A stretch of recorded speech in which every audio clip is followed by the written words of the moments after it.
भगवान ने स्त्री की रचना करते समय उसमें कौन सी कमी छोड़ दी थी दोस्तों? आज का प्रसंग हम सबको जान लेना बहुत ही जरूरी है। आपसे निवेदन है कि इस वीडियो को बीच में छोड़कर ना जाए। इस वीडियो से आज आपको बहुत ही महत्वपूर्ण जानकारी मिलने वाली है। तो चलिए अपने ध्यान को एकाग्र कीजिए और सुनिए यह जानकारी।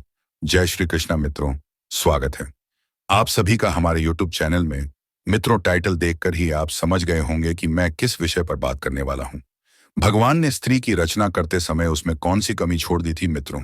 स्त्री को संसार की जननी कहा जाता है। गुण दोस्तों हर एक प्राणी में होते हैं, इसमें कोई बड़ी बात नहीं। चाहे स्त्री हो या पुरुष, जिसमें गुण होते हैं तो उसमें कोई ना कोई दोष भी होता है। पर हमें 200 को ना देखकर गुणा को देखना चाहिए। हमें किसी के दोष देखकर बड़ा नहीं बनना है, क्योंकि कहते हैं मनुष्य जो देखा है वही सोचता है और जो सोचता है वही करता भी है। इसलिए हम वो देखें ही नहीं जो हमें भी करना पड़े। पर क्या करें, हम लोगों की मानसिकता ऐसी है कि हम हमेशा दोष को ही देखते हैं, और यही कारण है कि हमारे अंदर गुनाह का अभाव राहत है और 200 की अधिकता भारी रहती है।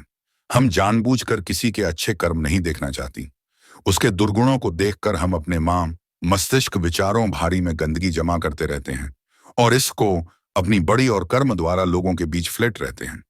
तो यहाँ पर हम 200 को ना देखकर सिर्फ घोड़ा पर दृष्टि डालते हैं कि स्त्री संसार में ईश्वर की सर्वश्रेष्ठ रचना है। स्त्री से हुआ यह भी मैं आपको बताऊंगा कि कैसे दर्शन बंधु स्त्री देखने में जितनी कोमल होती है, अंदर से उतनी ही मजबूत होती है। संसार के हर दुख, हर संकट, हर स्थिति से लड़ने की उसके अंदर शक्ति होती है। हृदय में ममता का अपार भंडार होता है, करोड़ का भाव होता है, संतान के प्रति बेशुमार वत्सल होता है, पुरुष को सुख प्रदान करने की अद्भुत कल होती है। स्त्री मानव और मानवता की रक्षक होती है। इसलिए हमारे देश में स्त्री को देवी कहा जाता है, उसकी पूजा की जाती है। कहते हैं जी, घर में स्त्री की पूजा होती है, वहां देवता हर समय निवास करते हैं। जहां स्त्री का अपमान होता है उसे दबाया जाता है। सत्या खड़े रहते हैं। घर में लक्ष्मी का आगमन स्त्री पूजा से ही होता है। इसलिए आपसे निवेदन है कि स्त्री को कभी कुछ ना समझे। स्त्री ही पुरुष की शोभा है, स्त्री से ही घर बना है। ईंट लकड़ी पत्थर से बने वाला घर तब तक घर नहीं बनता जब तक उसमें स्त्री का निवास ना हो। स्त्री को ग्रहण इसीलिए कहा गया है, उसके आने पर ही घर बनता है। बिना स्त्री के घर की कोई शोभा नहीं होती। भगवान ने स्त्री को बहुत ही सोच समझकर बनाया है। स्त्री बनाने में परमात्मा ने काफी समय लिया था, ताकि उसमें किसी तरह की गुनाह का अभाव न रह जाए। बताया जाता है कि जब भगवान ने सृष्टि की रचना की थी तो उन्हें इसकी रचना करने में मंत्र एक क्षण का भी समय नहीं लगा था। पर जब भगवान ने स्त्री की रचना की तो इसमें उन्हें काफी समय लग गया था। स्त्री की रचना करते करते जब भगवान को कई दिन बीत गए, परंतु वह पूरी तरह बनकर तैयार नहीं हो पाई, तो यह देखकर भगवान का एक सेवक भगवान से यह बात पूछने के लिए बेबस हो गया। दूध ने भगवान से पूछ ही लिया है, परमेश्वर है सृष्टि के रचयिता, करोड़ ब्रह्मांडों की रचना करते। अब यह ऐसी कौन सी रचना है जिसमें आपको इतना वक्त लग रहा है? तब अपने सेवक के प्रश्न का उत्तर देते हुए भगवान कहते हैं, है पार्षद, ये मेरी सर्वश्रेष्ठ रचना है। इसे दुनिया में स्त्री नाम से संबोधित किया जाएगा। इसके अंदर मैं अपार गुणा को प्रतिष्ठित कर रहा हूं, ताकि हर कम के लिए मुझे पृथ्वी पर ना जाना पड़े। मेरी संरचना के कई रूप और कई नाम होंगे। संगीत, आचिंता, संगीत, लेकिन फिर से अपने आप को संभल कर एक नई जीवन का संचार करेगी। यही इसमें विशेष गण कहलाएगा कि यह स्वयं दुख, सहकार, रोग, शोक से ग्रसित होने पर भी उसे सहन करते हुए अपनी जिम्मेदारियां को, अपने कर्तव्यों को निभाती रहेगी।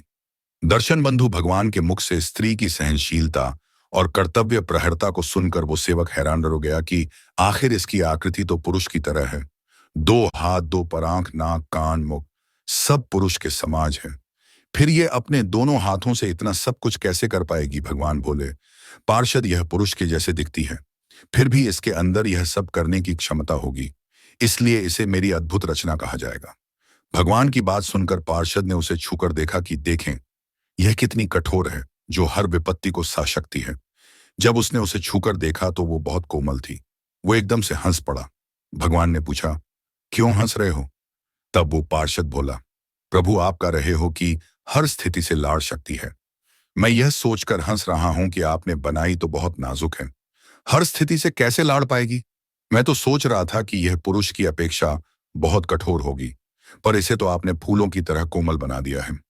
तब भगवान पार्षद ने देखा कि उसे स्त्री रूपी रचना की गालों पर पानी की झलक थी। उसने उसके गालों से हाथ लगाया तो सचमुच उसके गालों पर पानी की मंत्र थी। पार्षद ने पूछा, है प्रभु, इसके गालों पर पानी क्यों बह रहा है? तब भगवान, इसकी आंखों से निकालने वाले आंसुओं का पानी है। यह पानी तभी निकलेगा जब यह अंदर से अपने आप को दुखी महसूस करेगी, जब इसके अंदर किसी तरह की वेदना होगी, चाहे वो शारीरिक हो या मानसिक। उसे समय यह अपने दुख को इन आंसू के द्वारा निकालकर बाहर करती थी। इसके मां की साड़ी पीड़ा साड़ी भी था, आंसू का रूप लेकर बाहर निकाल जाएगी और यह फिर से अपने आप को उतना ही मजबूत बना लगी अपने दुखों को भूलने का। इसके पास यह सबसे अच्छा मध्य होगा और इसकी ताकत भी होगी। यह अपने आंसुओं से अच्छे को झुका भी सकती है। दर्शन बंधु भगवान की बात सुनकर सेवक बोला, है भगवान, संसार में एक अनमोल रत्न भेजो है।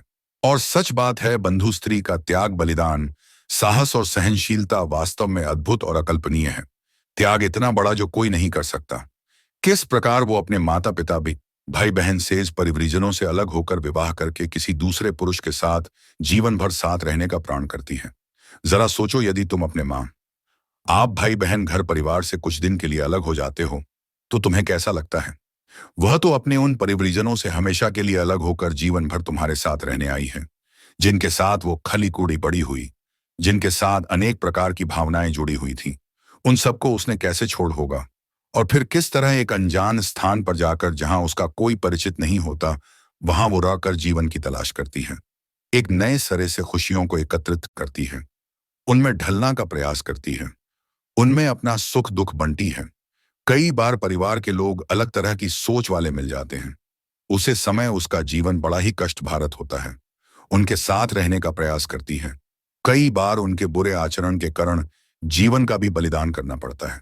धन्य है नई शक्ति तू, जो तुझमें विधाता ने इतने दुख सहन करने की समर्थ दी है। हर महीने मासिक धर्म की पीड़ा को सहन करना। बच्चा जब उधर में आता है तब अनेक प्रकार की पढ़ों को सहन करते हुए फिर सब कल की उसे भयंकर पीड़ा से गुजरा पड़ता है, जो साक्षात मृत्यु का दूसरा रूप होती है।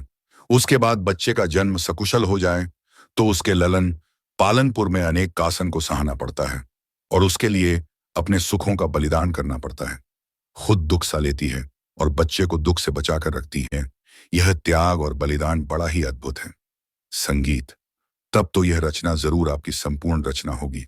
तब भगवान हूं। संगीत, यह है दिए की तरह अपना जीवन बिताएगी, जैसे दिए के नीचे अंधेरा राहत है और चारों दिशाओं को रोशन करता है। ऐसे ही स्त्री का जीवन है, जो अपने लिए तो कम, दूसरों के सुखों के लिए अधिक जीती है, दूसरे के सुखों के लिए खुद कष्ट सा लेती है। दर्शन बंधु, स्त्री वास्तव में ईश्वर के द्वारा दिया गया संसार को एक अद्भुत उपहार है। वो हर गुना में भरपूर है। इसलिए हमें कभी स्त्री का अपमान नहीं करना चाहिए, कभी उसे कष्ट नहीं पहुंचाना चाहिए। स्त्री का सदा सम्मान करना चाहिए, चाहे वो जी रूप में हो। दर्शन बंधु, यदि आपको मेरे यह विचार अच्छे लगे हो तो अपनी प्रतिक्रिया कमेंट बॉक्स में जरूर देना और वीडियो को लाइक करना। मिलते हैं अगली वीडियो में एक नई चर्चा के साथ। आप सभी का बहुत बहुत धन्यवाद। जय श्री कृष्णा, जय श्री राम।